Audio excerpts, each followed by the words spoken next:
아유, 반갑습니다. 자, 추운데 이제 와주셔서 감사하고. 자, 오늘 좀 풀어볼 쪽은, 공부해볼 쪽은 기체 쪽하고 상태 변화 쪽 얘기를 좀 하도록 하겠습니다. 카이스트 문제는 수학 문제랑 같이 이제 나와서 우르르 같이 푸는 거라, 뭐 이런 증언들이 있어요. 뭐 과학은 잘 못 풀었는데 수학을 잘 풀어서 합격했다, 뭐 이럴 수도 있고, 그다음에 수학을 좀 못 풀었는데 과학을 좀 잘한 것 같아서 합격했다, 뭐 그럴 수도 있어서, 이게 문제가 붙어 있는 관계로 수학과 문제를 스스로 이게 잘 시간 배분해서 풀 수 있도록 하셔야 될 것 같습니다. 그리고 문제의 수가 좀 우르륵 많이 나오는 편이라, 좀 모르겠다 그러면 후덕후덕 넘어가고 해서 할 수 있는 거를 좀 먼저 하셔야 될 것 같아요. 알겠죠? 그래서 뭐 화학 문제 같은 경우는 보통 해년마다 약간의 차이는 있지만 보통 5개 아니면 6개 문제가 나와요. 그리고 이제 한 문제에 새끼 문제가 한 두세 개 정도 달려 있고. 근데 이게 이제 입시 과정이다 보니까 상위권 대학이라 할지라도 뭘 따를 수밖에 없냐면 교육부 지침을 따를 수밖에 없어요. 그러다 보니까는 일반 뭐냐면 다 고등학교들에서 배우는 일반 공교육 과정의 화학 문제들 있죠. 그런 것들이 한 대여섯 개 중에서 두세 개는 나옵니다. 소위 얘기해서 화학 1이나 화학 2 정도만 풀어도 충분히 접근 가능한 문제들이 한 4, 50% 정도 나온다고 봐요. 그리고 이제 나머지 문제들 중에는 이제 그냥 아주 그냥 까탈스러운 문제들이 이제 나머지 문제들 나올 수 있는데, 우선은 이제 입시에서 가장 중요한 건 어려운 문제를 잘 푸는 것도 좋죠. 뭐 어려운 문제 잘 풀면 당연히 그건 돋보일 테니까. 그런데 입시에서 가장 중요한 건 쉬운 문제, 득점할 수 있는 문제를 실수하지 않고 내가 완전히 득점하는 것. 그게 입시에서 가장 중요하다고 봅니다. 그래서 이제 수능 유형 정도로 나올 수 있는 유형의 문제들을 좀 얘기할 거예요. 진짜 여기 써드린 이런 문제 정도의 유형이 정말 잘 나옵니다. 정말 잘 나오기 때문에 이런 거 실수 없이 재빨리 할 수 있냐 보도록 할게요. 자, 이런 닫힌 용기인 피스톤에 처음에 A 기체하고 B 기체의 부분압이 각각 0.4, 0.6 기압입니다. 그래서 이제 얘네들은 이제 초기 부분압들입니다. 그리고 이제 외부에서 힘을 주고 있는데, 외부에서 주고 있는 힘이 압력 1기압입니다. 그리고 문제를 읽으면 이 압력과 그리고 현재 이 273켈빈이라고 하는 온도는 변치 않습니다.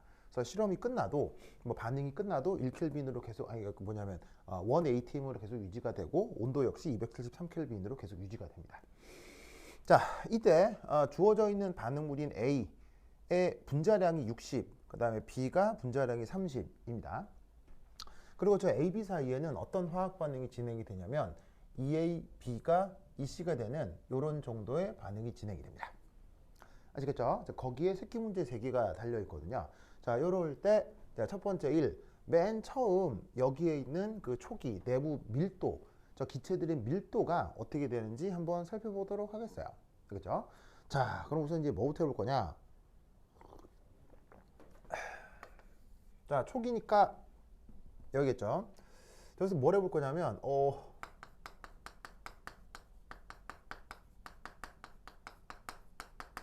저 A하고 B가 섞여 있을 때에 저들의 평균 분자량을 한번 구해보고 싶습니다.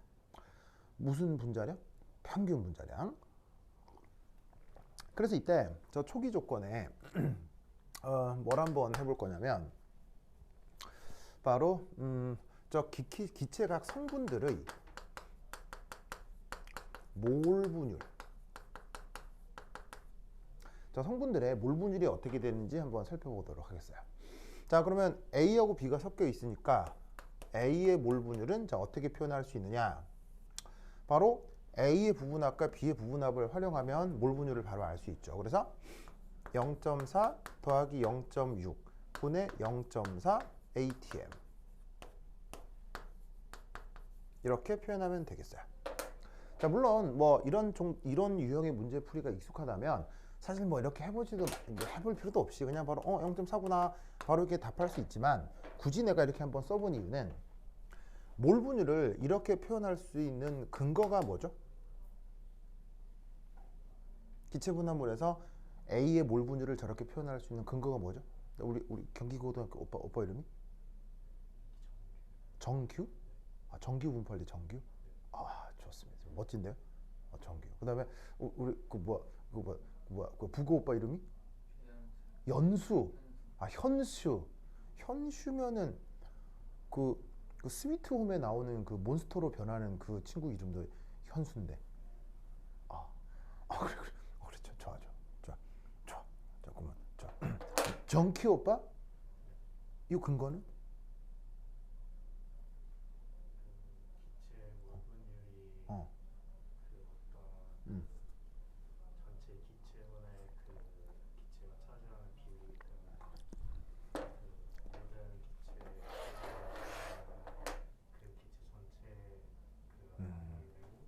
그 압력이 되고 그다음에 그 기체 부분 압력 1분만은 그 기체 몰분율을 따르기 때문에 좋습니다. 정규 오빠가 이제 뭐라고 막 설명을 하셨거든요. 그리고 그 설명 역시 틀린 설명 아니고요. 다 옳은 설명입니다. 하지만 교수들은 그런 표현을 보다는 다른 표현을 듣고 싶어 합니다. 그런 표현 말고요. 한마디면 됩니다. 이 한마디면 교수 입장에서는 오케이 하고 그 다음 넘어가는 겁니다. 그 단어를 듣고 싶은 거예요. 전문 용어로. 현수 오빠? 이렇게 표현할 수 있는 근거는? 뭐라 설명할 수 있거든요. 그리고 그 정도는 여러분의 지성으로 충분히 설명할 수 있어요. 근데 교수들이 듣고 싶은 말은 그런 게 아니에요. 현수 오빠, 근거는? 그리고 여러분들이 다 아는 말이에요. 절대로 다 아는 말이에요. 뭐예요? 바로 달턴의 부분화 법칙입니다.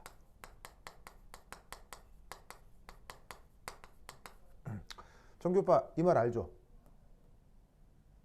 이 표현 들어본 적 있죠? 그러니까 정규 오빠가 말하려고 하는 그 내용이 그냥 이거예요. 그럼 교수들이 듣고 싶은 표현은 뭐냐면 이것에 대한 구체적인 많은 설명을 하라는 게 아니고요. 이것과 관련된 전문 용어를 책을 읽으면서 공부한 적이 있느냐를 체크하는 거예요. 그러니까 여러분들이 이렇게 나보다 공부를 훨씬 더 많이 한 사람이랑 맞닥뜨렸을 때 그런 사람들과 어떻게 대화를 해야 되는지를 알아야 된다는 얘기예요. 그냥 여러분들이 알고 있는 언어로 표현하면 될 것 같죠? 아닙니다. 여러분들이 알고 있는 표현으로 표현하는 게 아니라 여러분들이 과정 속에서 여러분 공교육이건 뭐 어떤 교육이건 과정 속에서 배웠던 그 학문 분야의 전문 용어 있죠.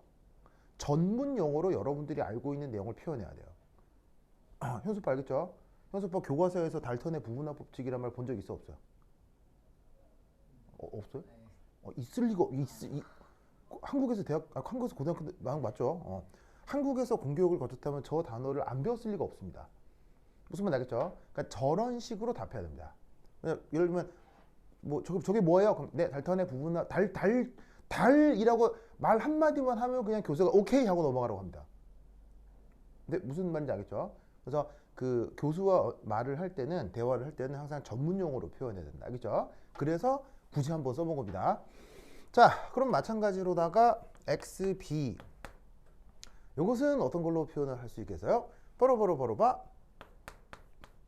짜잔 이렇게 표현을 해볼 수가 있지요.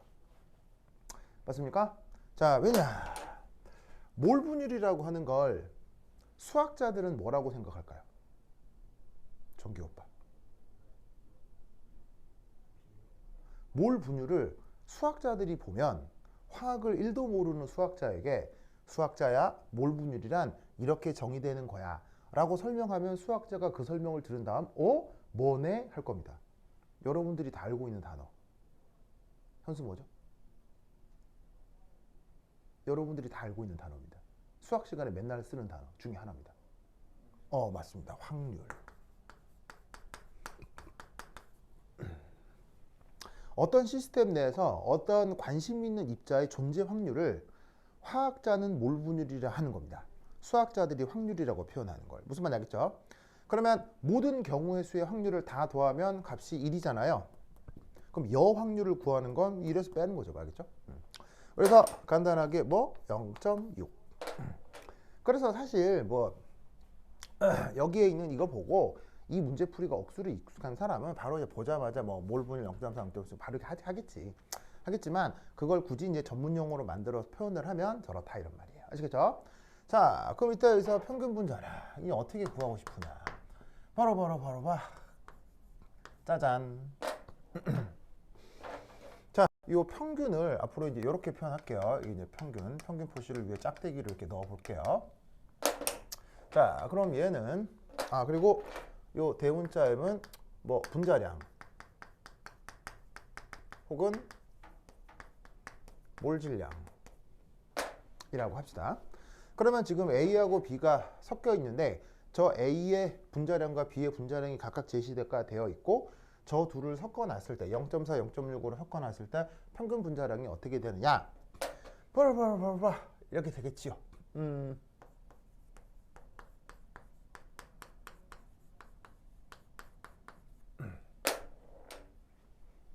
보이시죠? 자, 그래서 여러분 잘 봐요. 각 성분의 몰 질량에다가 그 녀석의 확률, 몰 질량에다가 확률을 곱해서 더했어요. 이런 평균을 무슨 평균이라고 하죠? 현수요? 이런 평균을 무슨 평균이라고 하죠? 그렇죠. 산술 평균이라고 하죠. 평균이 여러 가지 다양하게 있죠. 뭐 산술 평균, 기하 평균, 조합 평균도 있고 또 기체 시스템에서는 근제곱 평균이라고 하는 것들도 있거든요. 자, 그런데 지금 여기서 사용하는 평균은 산술 평균입니다. 그래서 각각의 별량에다가 확률을 곱해서 순차적으로 다 더한 것. 자, 그러면 이따 각각의 값이 얼마냐면 A가 61했고 그 확률은 0.4, B는 31했고 그 몰분율이 0.6 해서 얘를 계산을 해주면 얼마더라? 아마 42가 나올 거예요. 40 맞나? 6, 4, 24? 3, 6, 18? 24, 18? 이렇게 되겠네요. 됐죠? 자, 그리고 단위는 어떻게 될 거냐면 몰 질량이라고 했으니까 그램 퍼 몰. 자, 그 다음 두 번째 이 기체의 분자량과 밀도 요 사이의 관계.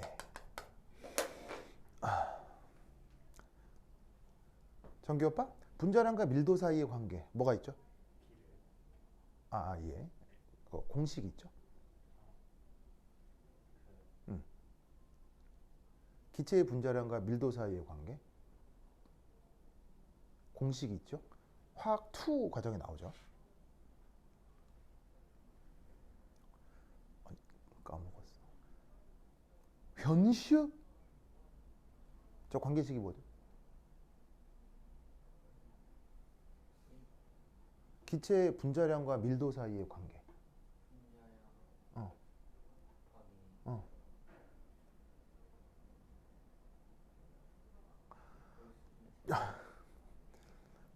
진짜 이 식을 기억 못한다는 얘기예요? 이 사람들. 바로 봐. PM은 DRT. 현수 이 식 본 적 있어 없어? 본 적 있어 없어? 있어야 돼요. 연수야 이 식 본 적, 연수란다. 저기 뭐야? 정규야 이 식 본 적 있어 없어? 있죠. 이 식을 왜 기억을 못해요? PM은 DRT. P가 뭐예요? 그 기체 압력, 분자량. D가 뭐죠? 밀도, 뭐 기체상수, 온도. 알겠죠? 자, 증명 필요해요? 자, 정규야 이거 증명할 수 있어요? 그 다음에 저기 이제 현수 이거 알 수 있어요? 이거 왜 이거를 몰라? 자, 그래서 이 식을 활용하면 되겠죠? 자, 뭐냐? 이때 구하라고 하는 분자량은 바로 분자량이 아니고 밀도는 지금 이제 밀도를 구하라고 했으니까 밀도는 압력 그 다음에 분자량 RT 이렇게 될 거다 이런 말이죠. 자, 그런데 지금 압력 분자량 나누기 RT 하는 게 기체의 밀도인데 중요한 건 지금 구하려고 하는 조건의 기체가 순수 기체가 아니라 섞여 있는 거란 말이에요. 그죠? 혼합 기체란 말이에요. 혼합 기체이기 때문에 이때 이 분자량 이게 뭐가 될 거냐면 바로 언급한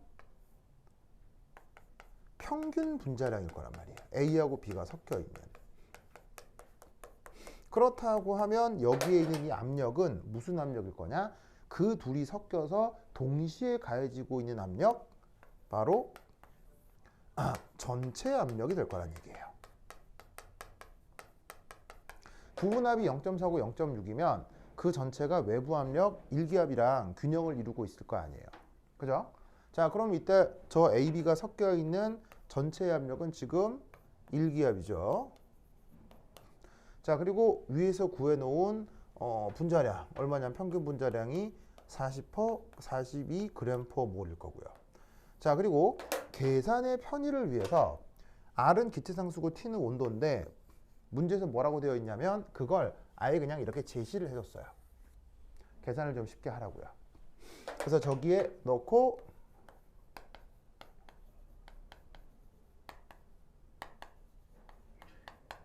얘를 계산을 하는 거죠.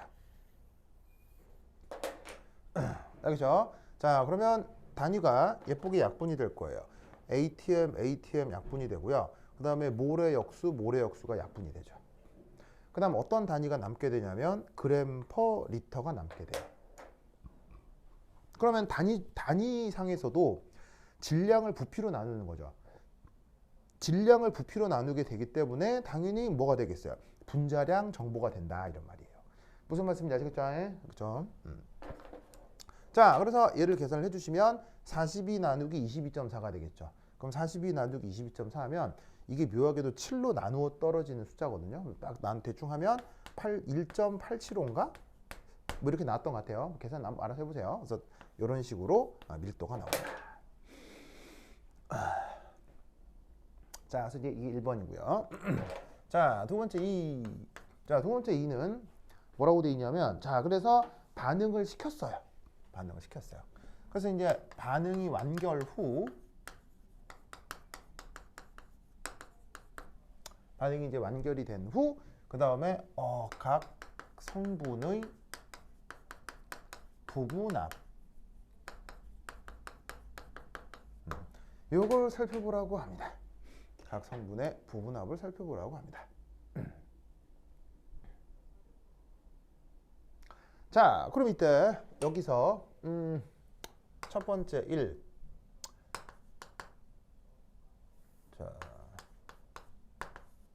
초기 몰수 표현.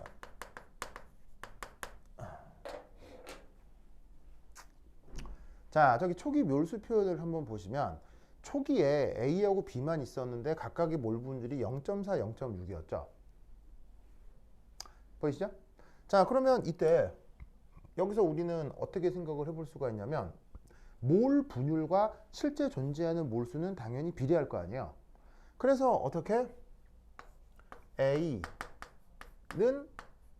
4N0, B는 6N0 몰만큼 초기에 있었다 라고 한번 가정을 해보는 거예요.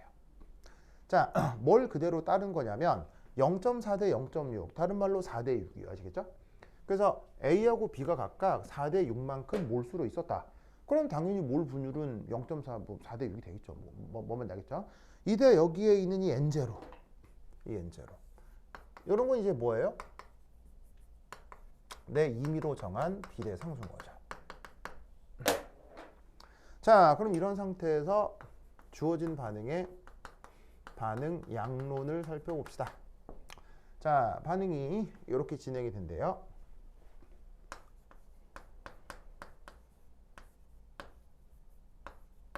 자, 그러면 처음에 A하고 B 각각이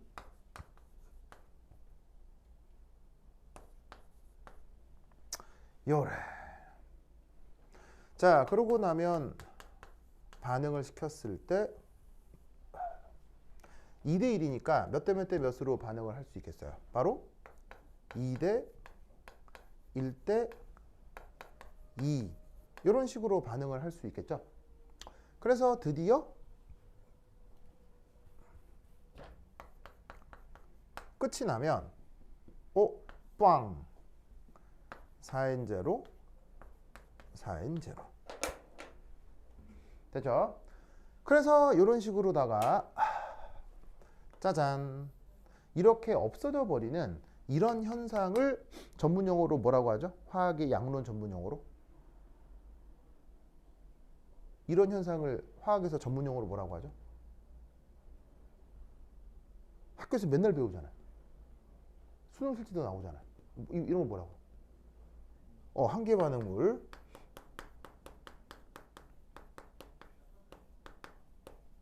그래서 반응이 100% 진행됐다라고 가정을 하는 것은 뭐냐면 이런 한계 반응물 현상이 나타날 때를 반응이 완전히 진행됐다라고 생각할 수 있죠. 알겠죠? 그러면 이 경우 어떻게 될 수 있냐면 보시다시피 반응이 끝난 다음 어떻게 되느냐? 니기하고 니가 남는 거예요. B하고 C가 남는 거죠. 그죠? 그래서 여기 보시면은 최종적으로 B하고 C가 남는데 각각이 4N0, 4N0 몰 남은 거예요. 초기에는 각각 A가 4N0, B가 6N0였던 것이 끝나고 나면 B 4N0, C 4N0로 조성이 바뀌는 거죠. 알겠죠? 자, 그럼 이때 여기서 알 수 있는 사실은 뭐냐면 요 둘 뭐가 같아요? 몰수 같죠. 그리고 당연히 몰수가 같으면 몰 분율도 같겠죠. 그러면 몰 분율이 같으면 부분압도 같아야 하겠죠. 그래서 반응이 끝난 다음 여기에 있는 B하고 C의 부분압은 각각 어떻게 될 거냐면 어디 갔어 흰색이.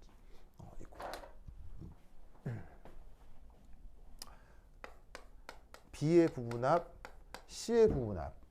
자, 요 둘이가 같고요. B의 부분압, C의 부분압. 자, 둘의 부분압이 같다는 건 몰수 몰분율이 같아서이고요. 그리고 어떻게 됐건 간에 B하고 C가 더해진 압력은 전체 외부 압력이랑 같아야 할 거 아니에요. 그죠? 그러면 더해서 1인데 두 개 같아요. 그럼 뭐 둘 다 0.5가 되겠죠. 아시겠죠? 그래서 뭐 특별히 어려운 건 아니겠습니다. 자, 그 다음 세 번째.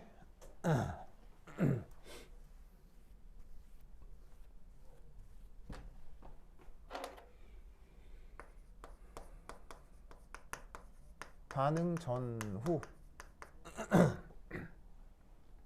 뭘 해볼 거냐면 부피 변화.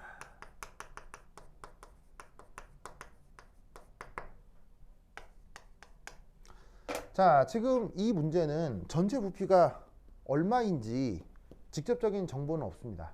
그냥 처음의 부피를 VI, 나중 부피를 VF라고 했을 뿐이에요. 그리고 문제를 다 풀어도 저 VI, VF를 절대적으로 구해낼 수는 없습니다. 그런데 문제에서 묻고 있는 건 이 초기 부피와 최종 부피 사이에 비율을 구할 수 있느냐는 거죠.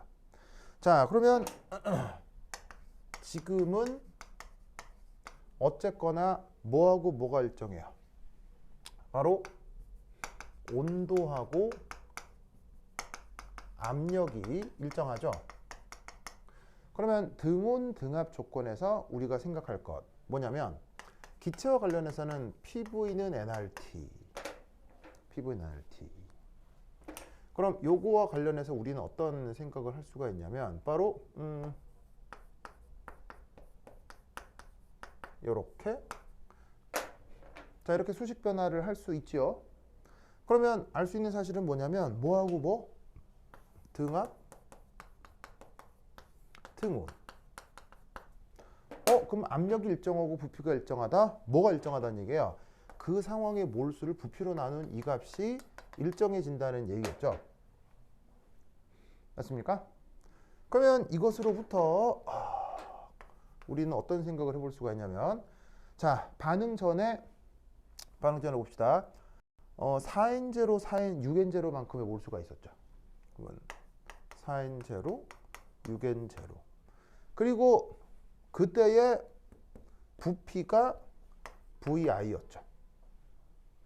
그리고 끝나고 나서 4n0, 4n0만큼의 기체 분자가 있었는데 최종 부피는 VF입니다. 그럼 이때 얘 사이에 무슨 수리적 관계가 있어야 할까요? 등운등압이니까. 바로 이래야 되겠죠. 그러면 여기서 알 수 있는 사실은 바로 10분의 8이라고 하면 되겠네요. 알겠죠? 그래서 이렇게 아주 기본적인 기체 양로 문제를 한번 풀어보았습니다. 이렇게 기체 양로 문제가 카이스트에서 자주 나와요. 이게 왜 이런 걸 내겠어요? 내가 봤을 때 일종의 빵점 방지용이에요. 그래서 이런 거 실수하버리면 그냥 나가리다. 알겠죠? 이런 거 명심해 주시기 바랍니다.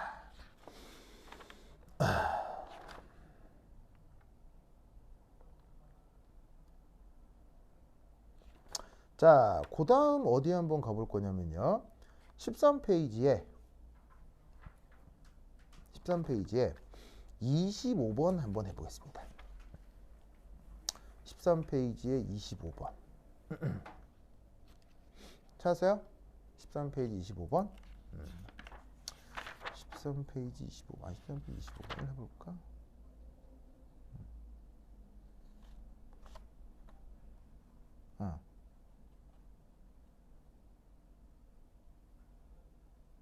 그게 아니라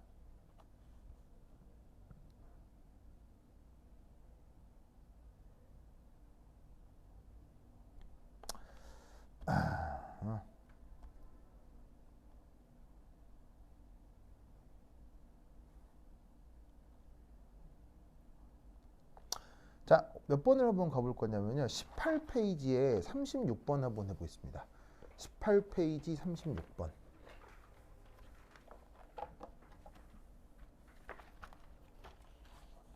찾으셨어요? 18페이지 36번. 찾았죠? 18페이지 36번. 자, 18페이지 36번. 자, 한번 브레인스토밍을 해보세요. 내 칠판에 지운 동안. 자, 시작.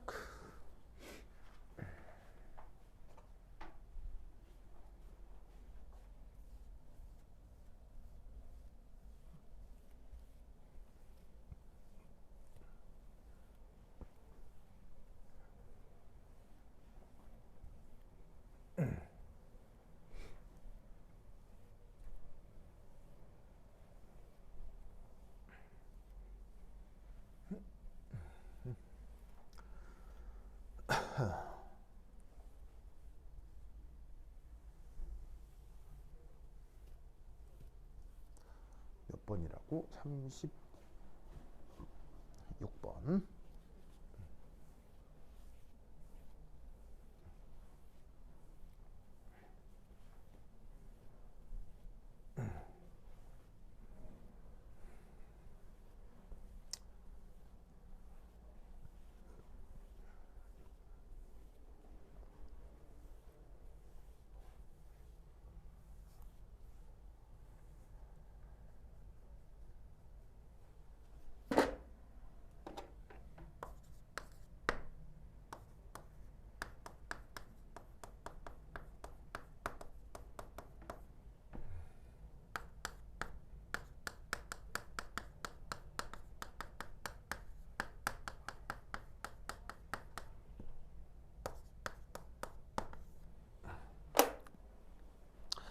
그 실제 기체에 대한 내용이 사실은 공교육 과정에 포함되어 있지 않죠.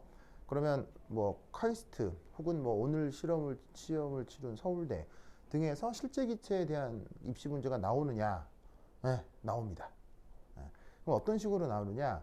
어느 정도 문제에서 설명을 해주죠. 뭐 예를 들면 몇 해 전에 좀 없어지긴 했지만 수능 교과 과정에서 수능 국어에서 뭐 센세이션한 지문들이 있었죠. 요즘은 없어지긴 했는데 하도 논란이 많아서 없어지긴 했는데 수능 그 국어 지문에 자연과학 질문을 주고 그리고 당연히 교과 과정 이상의 자연과학 지문을 주고 거기서 읽어가지고 내용 파악해서 답을 구해보라고 하는 문제들 나왔었던 거 알죠? 알죠? 그것 때문에 막 그거 가리키는 선생님 국어 선생님들도 막 골치 아프고 뭐 배우는 애들은 더 기가 막히고 뭐 그러셨던 적 있잖아요. 근데 그게 또 하도 논란이 돼가지고 예를 들면 뭐 그것도 그럼 그건 또 뭐 원래 이게 뭐 이공계 쪽이 더 유리한 거 아니냐 뭐 해가지고 말을 하도 나가지고 요즘은 빠졌죠, 그렇죠? 네, 빠졌죠. 그러니까 이게 그 사실은 그 수능 교과 과정에서도 어떻게 문제가 나오기도 하냐면 교과 과정에 들어있지 않아요. 하지만 문제에서 충분히 설명을 해준다면 그 설명으로부터 고등학생 정도의 지성으로 어떤 문제를 해결할 수 있느냐 이런 타입의 문제들이 나온단 말이에요, 그렇죠?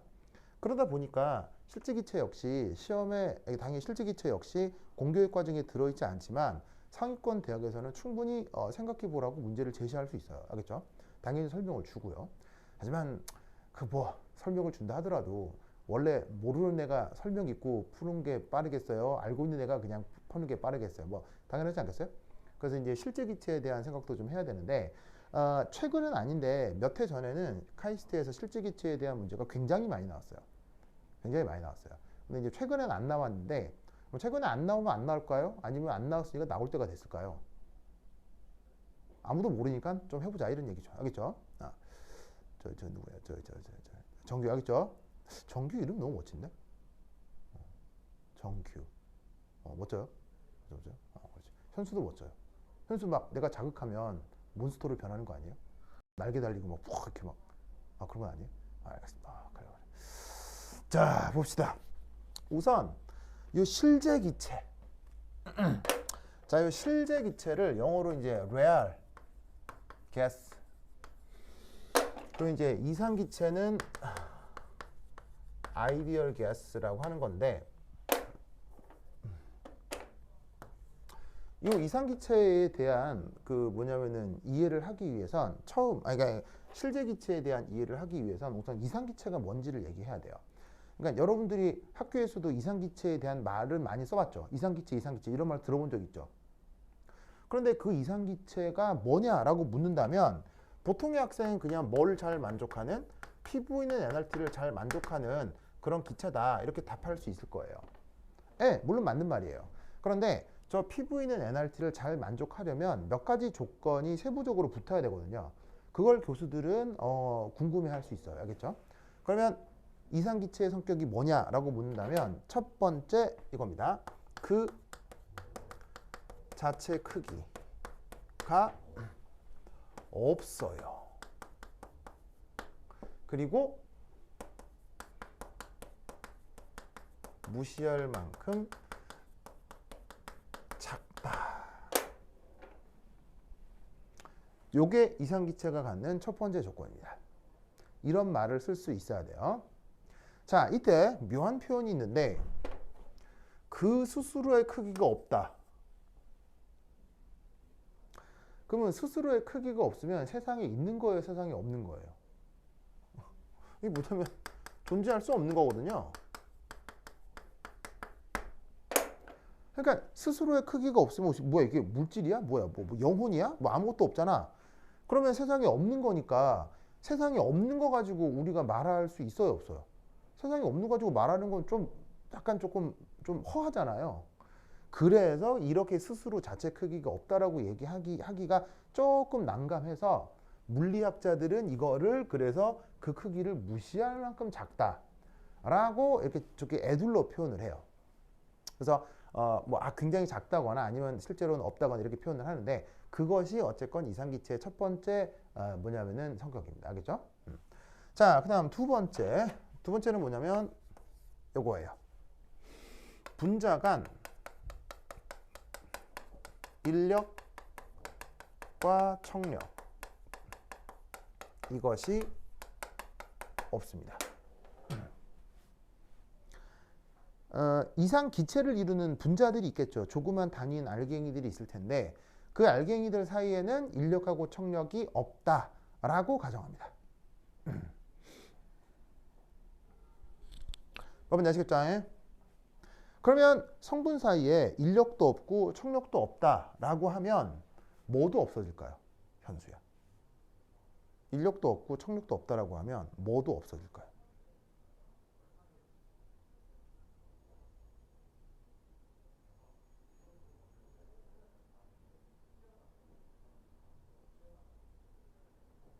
네. 정규야. 인력도 없고 청력도 없다라고 하면 뭐도 없어질 거야.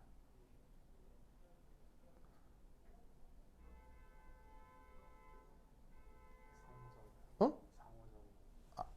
상호작용. 인력과 청력을 상호작용이라고 합니다. 네, 같은 말이 되죠. 자, 바로 뭐냐면 혹시 여러분 이런 말 들어본 적 있나요? 위치 에너지. 자, 위치 에너지란 말은 공교육 과정에서 어디서 나와요? 바로 중학교 때 나오죠. 위치 에너지 중학교 때 배우지 않나요? 아닌가? 왜? 역학적 에너지 보존이라고 해서 운동 에너지 더하기 위치 에너지에서 역학적 에너지 배웠던 것 같은데 안 배웠어요? 아니면 고등학교 1학년 때 그 통합과학에서 배우나? 전교 배운 적 있어 없어? 중학교를 안 나왔다고요? 중학교 때랑 고등학교 때랑 둘 다 배웠어요. 둘 다 배웠어요? 그것도 당연히 배웠겠죠. 현수도 배웠죠. 위치 에너지. 그러면 여러분들이 공교육 과정에 위치 에너지를 배웠다면 교수들은 여러분들이 위치 에너지의 정의도 안다고 생각하는 거예요. 알겠어요? 그럼 여러분 위치 에너지가 뭐예요? 위치 에너지의 정의요. 위치 에너지의 정의는 바로 이겁니다. 인티그럴 인력 혹은 청력. 힘이니까 얘가 벡터겠지요? 이 벡터를 미소 구간의 변위 벡터랑 내적을 한 것을 적분한다. 저게 위치 에너지의 정의입니다. 이미 중학교 때 위치 에너지를 배우기 때문에 여러분들이 위치 에너지가 저거라고 알고 있다. 저것을 알고 있다라고 교수들은 가정합니다. 무슨 말 알겠죠? 즉 중학교 때 배운 위치 에너지의 정의가 저거라는 것 정도는 상위권 대학을 지원하는 학생들은 저 정도는 외우고 있어야 돼. 알겠죠? 알겠죠? 자, 그럼 봅시다. 인력이나 청력을 변이랑 곱하기를 해가지고 일종의 벡터의 내적이에요. 벡터의 내적은 벡터 배웠죠. 벡터의 내적은 그냥 크기를 곱하는 거잖아요. 뭐 중간에 사이 끼인가 있긴 하겠지만 어쨌건 두 개를 곱하는 거잖아. 곱하는 건 곱하는 건데 인력하고 청력이 없다. 이게 없다. 없다며. 그럼 없는 거 적분하면 뭐 나와요? 현수야 뭐 나와요? 현수야 혹시 고등교과 과정에 미분과 적분을 들어본 적 있나요? 있죠. 그 뭐냐 저기 정규야? 미분 적분 들어본 적 있죠. 그러면 없는 걸 적분하면 뭐 돼요? 0. 아니 0 적분하면 뭐 되냐고요. 이제 없다를 숫자로 쓰면 뭐예요? 현수야? 없다를 숫자로 쓰면 0이잖아요. 0 적분하면 뭐 나와요? 자, 지금 내가 하는 얘기가 너무 어려워요. 충분히 알 수 있는 얘기예요. 근데 왜 이렇게 당황하죠? 현수 알겠죠? 정규 오케이? 그래서 이상기체는 그 시스템에 뭐가 나타나질 않는다? 뭐가 없다? 위치 에너지가 없는 시스템이 바로 이상기체인 거예요. 아시겠죠? 알겠죠? 그렇다면 이 이상기체는 역학적 에너지가 뭐로만 구성이 되겠어요? 위치 에너지가 없으니까 역학적 에너지가 뭐로만 구성되겠어요? 바로 운동 에너지 만으로 역학적 에너지가 구성된다 이런 말이에요. 아시겠죠? 그렇죠? 그런 시스템을 우리가 뭐라고? 이상기체라고 합니다. 자, 그 다음 3. 그럼 이상기체는 뭘 할 수 있느냐? 바로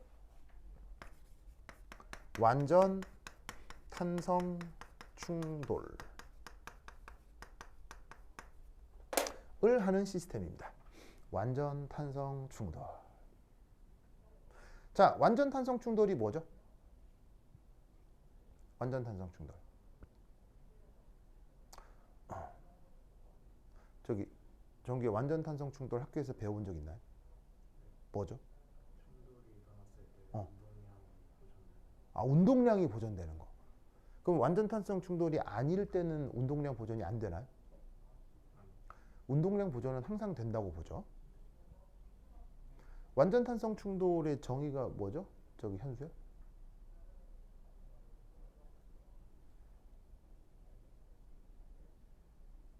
완전 탄성 충돌. 바로 봐. 얘는 에너지 보존이 되는 충돌입니다.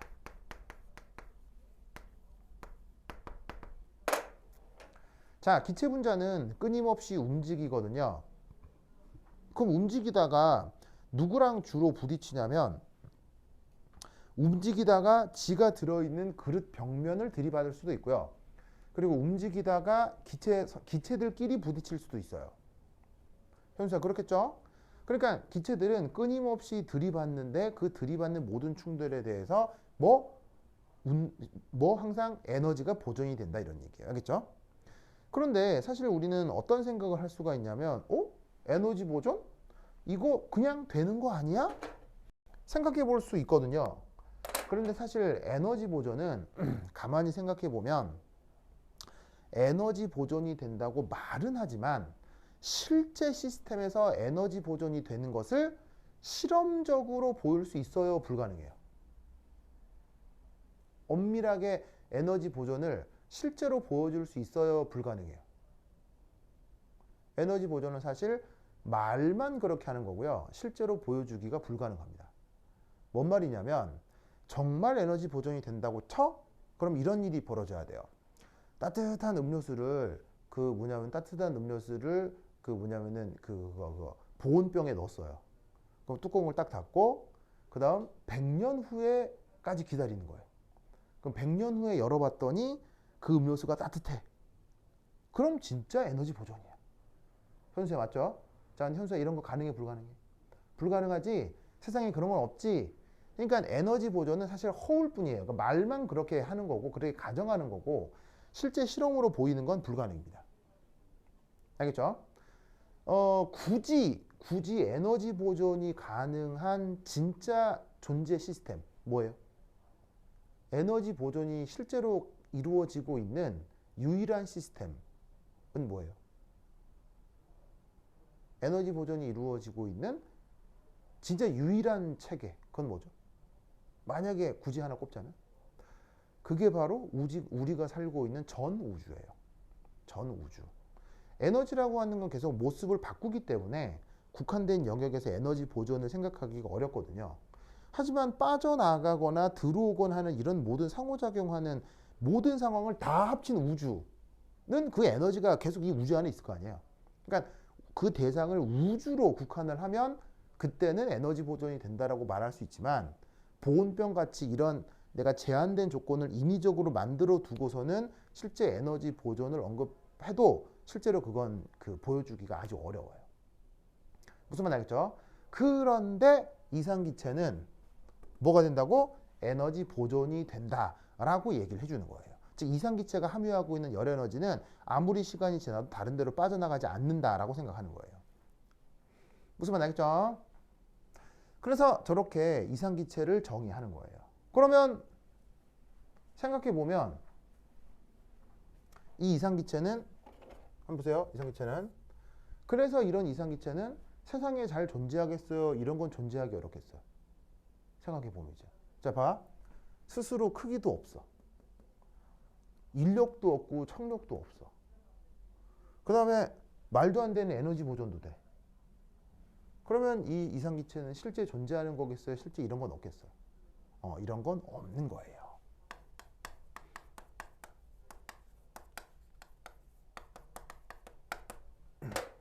무슨 말인지 알겠죠? 저런 건 존재하지 않습니다. 그러면 실제 기체는 뭐라고 생각하면 되겠어요? 실제 기체는 그냥 우리가 얘기하는 뭐 질소, 산소, 수소 이런 것들 얘기하는 거예요. 그럼 실제 기체는 이상기체가 아니면 될 거 아니에요. 그죠? 그럼 이상기체가 아니라면 실제 기체는 자체 크기가 어떻게 되겠어요? 자체 크기가 있어야 되고요. 그리고 그 실제 기체 분자들 사이에 인력하고 청력이 어떻게 되겠어요? 있다고 하면 되는 거죠. 알겠죠? 그래서 실제 기체는 그냥 자체 크기가 있다. 인력, 청력 있다. 완전 탄성 충돌 안 된다. 뭐 이렇게 얘기하면 되는 거지 뭐. 무슨 말 알겠죠? 그래서 이상기체를 정의하는 건 사실 뭐냐면 이상기체 자체에 대한 연구를 하기 위해서도 이상기체를 정의하는 거지만 이상기체를 정해 놓으면 실제 기체에 대해서 생각하기가 편하기 때문에 이상기체를 저렇게 먼저 정의를 하는 거예요. 뭐 많이 아시겠죠? 그렇죠? 이 논리를 꼭 알아두시기 바랍니다. 그래서 첫 번째에 이상기체의 성격을 언급하는 것이 바로 저 논리입니다. 됐죠? 그렇죠? 자, 그 다음. 자, 이렇게 논술을 하면 그냥 1번은 됐거든요. 1번은 된 건데 참고로 요 얘기도 한번 해보죠. 바로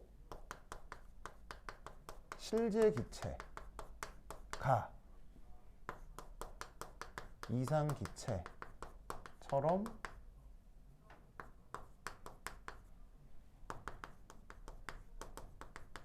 행동하는 조건. 이걸 한번 해보도록 하겠습니다. 현수야 뭐라고요? 실제 기체가 이상 기체처럼 행동하는 조건. 실제 기체와 이상 기체는 다른 거지만 특별한 상황에서는 실제 기체의 모습이 이상 기체처럼 행동을 하면서 뭘 잘 만족하게 된다는 얘기예요. 실제 기체가 뭘 잘 만족하게 된다는 얘기예요. PV는 NRT를 만족하게 된다는 얘기예요. 그리고 이 내용은 언제도 나온 적이 있냐면 수능에 저게 출제됐었어요. 수능에. 당연히 요즘 수능 말고요. 옛날 수능. 내가 수능 칠 때 수능에 저게 나왔었어요. 요즘은 교과과정에서 저걸 안 다루지만 옛날에 나왔었거든요. 그러면 이게 뭔 말이냐? 내가 수능 2회예요. 지금 수능이 몇 회째인지는 모르겠는데 내 윗선배들이 내가 이제 대학으로 치면 9학번이거든요. 94학번 선배들이 수능 1회예요. 내가 수능 2회예요. 그러니까 수능이 93년에 처음 시작했거든요. 그래서 93년도가 수능 1회고요. 내가 94년도에 수능을 봤으니까 하여튼 그때는 수능에 이게 나왔습니다. 그러면 수능에도 낼 정도면 내용적으로는 중요한 내용입니까? 안 중요한 내용입니까? 굉장히 중요한 겁니다. 그러니까 뭐 수능 교과 과정을 무시하는 사람들도 있겠지만 그래도 수능 교과 과정은 누가 생각해도 중요한 것만 내는 겁니다. 알겠어요? 거기서 막 세부적인 더 전문적인 이런 건 좀 제외하더라도 누가 생각해도 그래도 이게 한 고등학생 정도 되려면 이 정도는 알아야지 하는 것들이 꼭 수능에 나오기 때문에 수능에 나오는 내용이라는 건 이건 기본적으로 학문 전반에서도 중요한 내용입니다. 그럼 수능에도 냈다는 건 교수들 입장에서는 이런 걸 중요하게 생각한다는 얘기가 안 중요하게 생각한다는 얘기예요. 아주 중요하게 생각하는 거죠. 알겠죠? 그러면 뭐냐? 세부적으로는 3가지 조건이 있고 자세하게는 2가지 조건이 있습니다. 자, 그럼 어떻게 되느냐? 그냥 세부적으로 3가지 조건, 좀 크게는 2가지 조건이 있는데 그냥 오늘은 2가지 조건만 얘기해 볼게요. 크게 어렵지 않아요. 자, 첫 번째는 1. 정규야 뭘까요? 실제 기체와 이상 기체는 다른 거지만 그럼에도 어떤 특별한 조건에서는 실제 기체가 이상 기체처럼 돼요. 정규해 볼까요? 첫 번째 조건.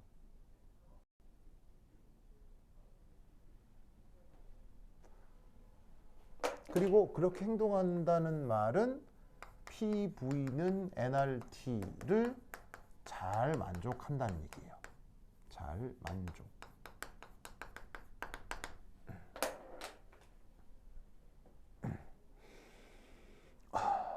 바로 첫 번째가 저합 조건입니다. 저합. 자, 저합이면 기체의 밀도가 큰 상황이에요, 작은 상황이에요? 현수야, 저합이면 기체 밀도가 크다는 말이에요, 작다는 말이에요? 기체 밀도가 작다는 얘기죠. 그러면 기체의 밀도가 작으면 분자 간 평균 거리는 가깝다는 얘기예요, 멀다는 얘기예요?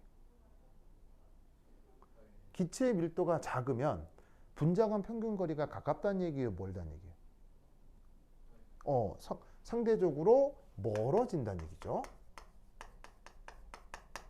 그러면 분자 간 평균 거리가 멀어지면 인력과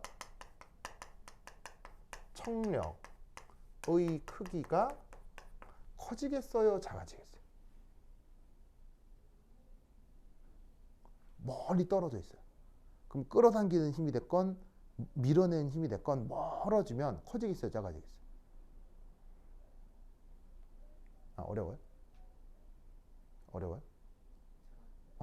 바로 인력과 청력의 크기가 작아지겠죠.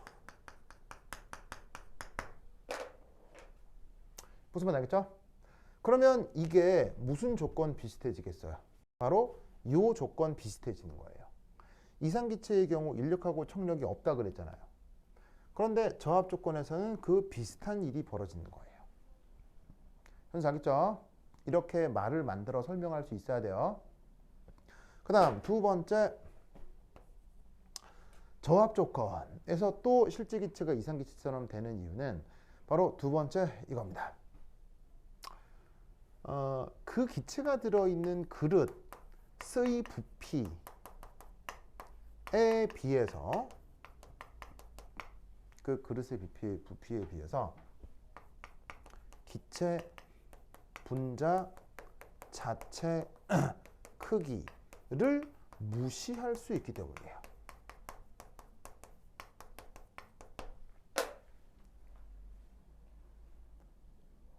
자, 이건 왜 그런 거냐?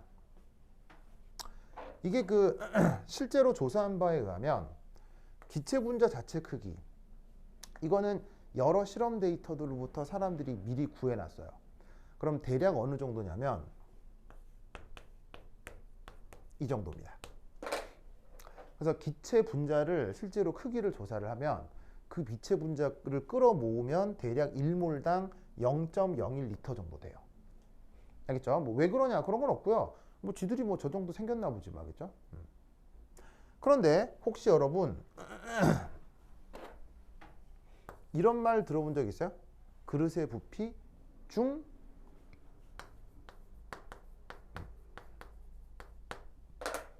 이런 말 들어본 적 있어요? 22.4리터?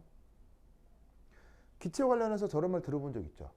저 22.4리터가 바로 기체가 들어있는 그릇의 크기를 얘기하는 거예요. 그러면 22.4리터, 그리고 사실은 조건이 있죠. 그냥이 아니고 무슨 온도 무슨 압력일 때, 무슨 온도 무슨 압력일 때, 0도씨 1기압일 때. 그러면 그 그릇의 부피는 22.4리터로 고정이 되어 사실 온도나 압력이 변하면 변할 수도 있어요.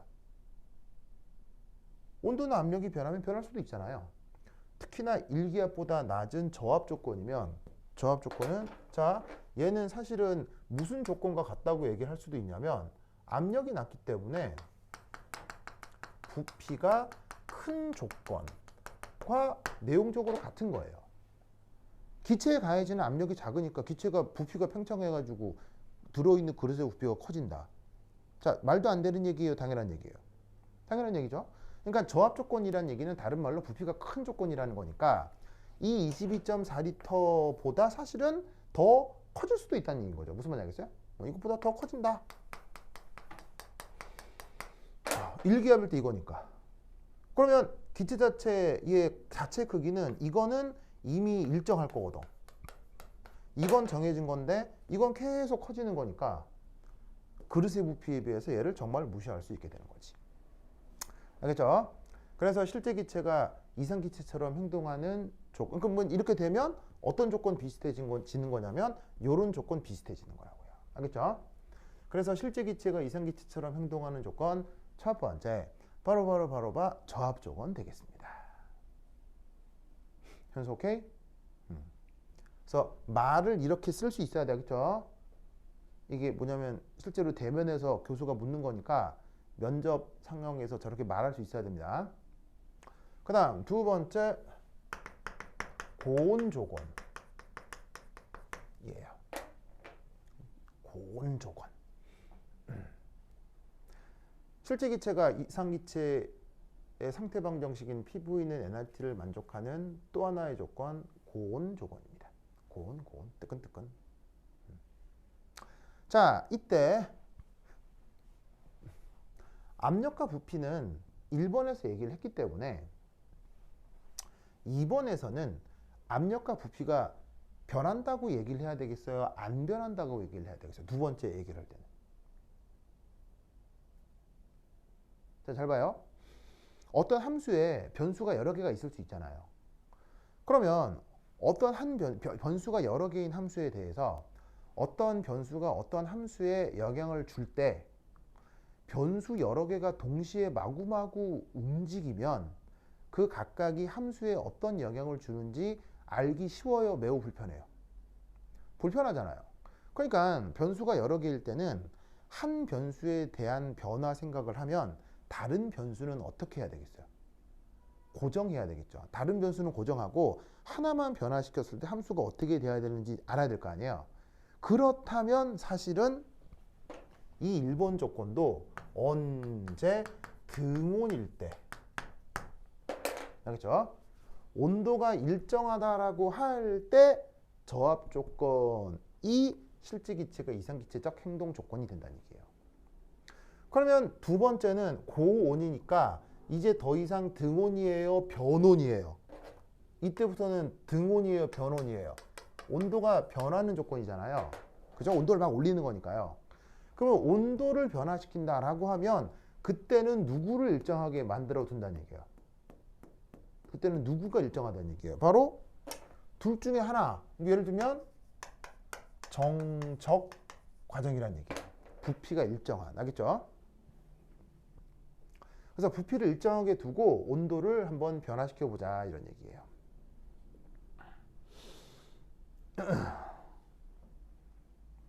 자, 그러면 어떻게 되냐면 부피가 일정하면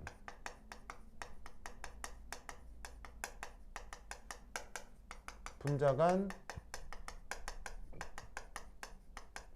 평균 거리와 인력, 청력 역시 일정해지겠죠.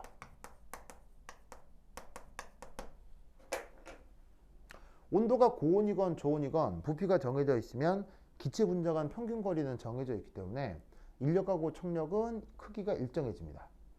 그럼 크기가 일정하다는 얘기는 뭐냐면 바로 위치 에너지. 위치 에너지를 영어 표현으로 EP 이렇게 표현하잖아요. 축약해서. 하겠죠? 이게 역시 일정해지겠죠. 왜냐하면 인력, 청력을 적분해서 만드는 게 위치 에너지니까요. 자, 그런데 고온일수록 기체의 운동 에너지는 커질 겁니다. 맞습니까? 그러면서 여러분 혹시 관련해서 이런 수식 본 적 있어요?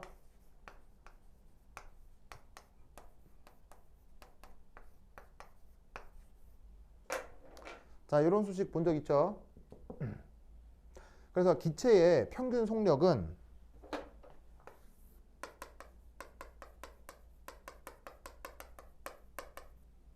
온도하고 분자량의 루트에 비례한다. 이런 말 들어본 적 있죠? 그래서 여기에 있는 대문자 T가 이거의 온도고요. 그 다음에 아래쪽에 있는 이 M이 분자량이고요. 그래서 온도가 올라가면 평균적으로 빨라지겠죠. 속력이 빨라지면 운동 에너지는 커지는 거고요. 왜냐하면 운동 에너지는 2분의 1 mv 제곱이니까. 맞죠? 그래서 고온일수록 운동 에너지는 더 커진다. 알겠죠? 그러면 이때 우리는 어떤 생각을 해볼 수가 있냐면 매우 고온에선 그러면 우리는 어떻게 생각할 수 있느냐? 역학적 에너지의 대부분이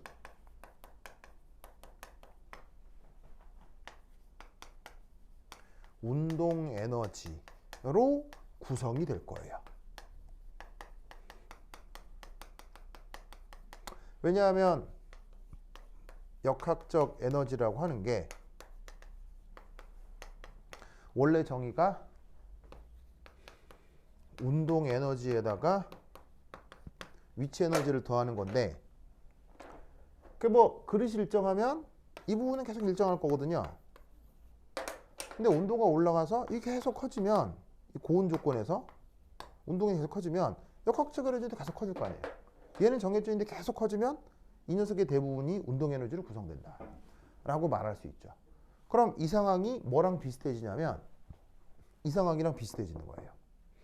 알겠죠? 그래서 그 방금 말씀드린 저압 혹은 부피가 매우 크다라고 하거나 아니면 고온에서 실제 기체가 이상 기체처럼 잘 행동을 할 수 있습니다. 뭔 말인지 아시겠죠? 그렇죠? 이 논리를 껴껴 기억해 두시기 바랍니다. 오케이, 됐다. 그러면 한 10분 쉬었다 하도록 하겠습니다. 화장실 갔다 오세요.